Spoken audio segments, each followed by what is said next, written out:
সেদিন আমি এমন একটি রেস্টুরেন্টে চলে গিয়েছিলাম যেখানে গেলে আমরা মেয়েরা কিন্তু অনেক বেশি খুশি হয়ে যাব। এটার কারণ হলো আমরা মেয়েরা এখানে এসে অনেক অনেক পিকচার তুলতে পারবো, ভিডিওস করতে পারবো। কারণ এখানে খুব সুন্দর একটি দোলনা আছে, যে দোলনায় বসে আমরা অনেক অনেক পিক তুলেছি এবং ভিডিওস করেছি। আর এই রেস্টুরেন্টটা এত বেশি ভালো লাগার কারণ হলো ছাদের উপরে খোলা আকাশের নিচে এই রেস্টুরেন্টটা ধরে পুরাটাই একেবারে ফটো ফ্রেন্ডলি, যেখানে গেলে আপনার পিকচার না তুলে একটুও শান্তি লাগবে না। প্রত্যেকটা কর্নারে সুন্দর করে ডেকোরেট করা। এই রেস্টুরেন্টের ডেকোরেটে গ্রামীণ লুক তুলে ধরা হয়েছে, যেটা আমার কাছে অনেক বেশি ভালো লেগেছে। ছাদের উপরে এই রেস্টুরেন্টটা দুই ভাগে ভাগ করা, একটা হলো রেস্টুরেন্ট চারপাশ ঘিরে করা, একটা হলো খোলা আকাশের নিচে। তো ভিতরের পার্ট তোমাদের দেখিয়ে দিয়েছি, খুবই সুন্দর করে ডেকোরেট করা। এখন চলো খাবার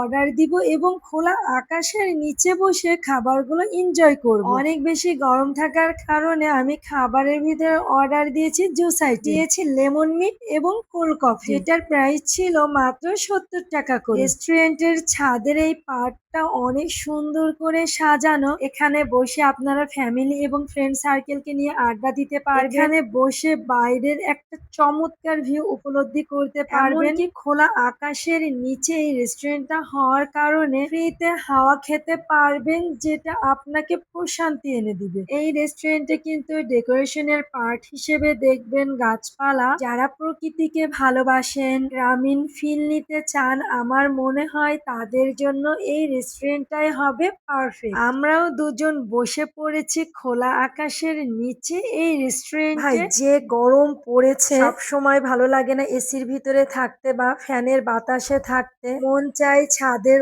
উপরে খোলা আকাশের নিচে, যেখানে সুন্দর করে গাছপালা দিয়ে সাজানো থাকবে, গ্রামীণ গ্রামীণ একটা ফিল আসবে, যেখানে প্রকৃতির হাওয়া এসে শরীর এবং মনটাকে শীতল করে দিবে। সবকিছু মিলায় আমার কাছে এই প্লেসটা পারফেক্ট লেগেছে। প্লেসের পাশাপাশি খাবারও পারফেক্ট হইতে হবে, তাই তো? আমি যেহেতু শুধুমাত্র জুস আইটেম নিয়েছি, তো জুস আইটেমের রিভিউটা প্রথমেই খেয়ে নিব কোল্ড কফি। কোল্ড কফিটা মোটামুটি আমার কাছে ভালো লেগেছে। আবার 70 টাকা হিসেবে বিবেচনা করলে 70 টাকা হিসেবে কোল্ড কফিটা ভালো ছিল। লেমন মিটের প্রাইসও নিয়েছিল 70 টাকা। লেমন মিটের প্রাইস হিসেবে আমার কাছে লেমন মিটটা সে পরিমাণ ভালো লাগেনি। লেমন মিটটা ভালো না লাগার কারণ হলো লেমন মিটে জমানো বরফ ছিল, যে কারণে মনে হচ্ছিল আমি শুধু বরফই খাচ্ছি। যাই হোক, যারা বরফ খেতে পছন্দ করেন তাদের কাছে লেমন মিটটা ভালো লাগবে। অন্যান্য খাবারের রিভিউটা আমি দিতে পারিনি, যে কারণে অন্যান্য খাবার আমি এখান থেকে ট্রাই করিনি।